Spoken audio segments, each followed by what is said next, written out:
22வது பாடலும் விளக்கமும் வழங்குகின்றார். தக்கோலத்திலிருந்து கவிஞரும் எழுத்தாளரும் பட்டிமன்ற பேச்சாளரும் தமிழருவியின் செந்தமிழ் தேனியுமான தக்கோலம் என் எல்லாதன் ஐயா அவர்கள்.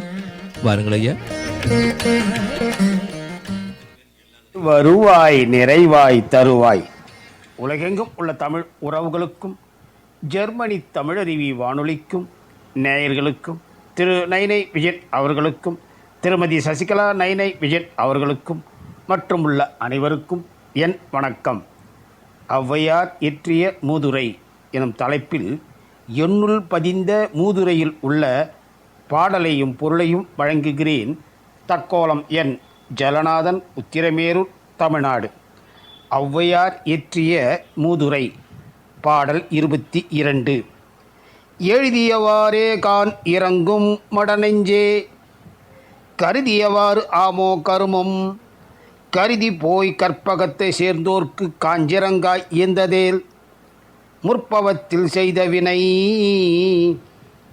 எழுதியவாறே கான் இறங்கும் மடநெஞ்சே, கருதியவாறு ஆமோ கருமம், கருதி போய் கற்பகத்தை சேர்ந்தோர்க்கு காஞ்சிரங்காய் ஈந்ததேல் முற்பவத்தில் செய்த வினை.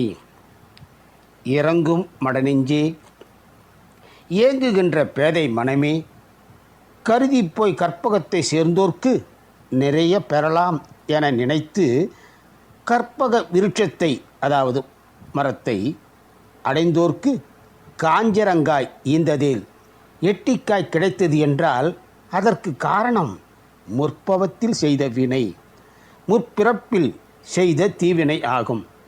கருமம் கருதியவாறு ஆமோ, நினைத்தபடி செயல்கள் ஆகுமோ, எழுதியவாறே கான், எல்லாம் விதிப்படியே ஆகும் என்று உணர்ந்து கொள்வாயாக. அதாவது நினைத்தபடி எல்லாம் நடந்துவிடுமோ, விதிப்படியேதான் எல்லாம் நடக்கும்.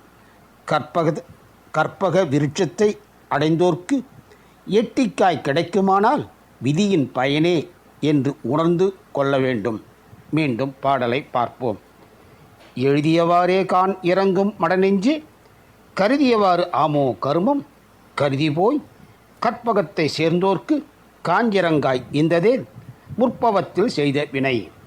இத்துடன் இன்று நிறைவு செய்து தொடர்ந்து வரும் நாட்களில் மூதுரையில் உள்ள பாடலையும் பொருளையும் சிந்திப்போம்.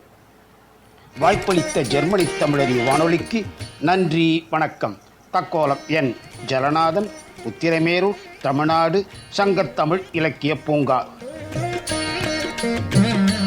நேயர்கள் இதுவரை கேட்டது ஔவையார் இயற்றிய மூதுரையிலிருந்து 22வது பாடலும் விளக்கமும். வழங்கியவர் தக்கோலத்திலிருந்து கவிஞரும் எழுத்தாளரும் பட்டிமன்ற பேச்சாளரும் செந்தமிழ் தேனியுமான என் எல்லாதன் ஐயா அவர்கள். நன்றிகள் ஐயா. மீண்டும் மீண்டும் இணைந்து சிறப்பியுங்கள். நன்றி, வணக்கம். நேர்கள் கேட்டுக்கொண்டிருப்பது காலை கதம்பம். இது தமிழருவி வானொலி, ஜெர்மனி.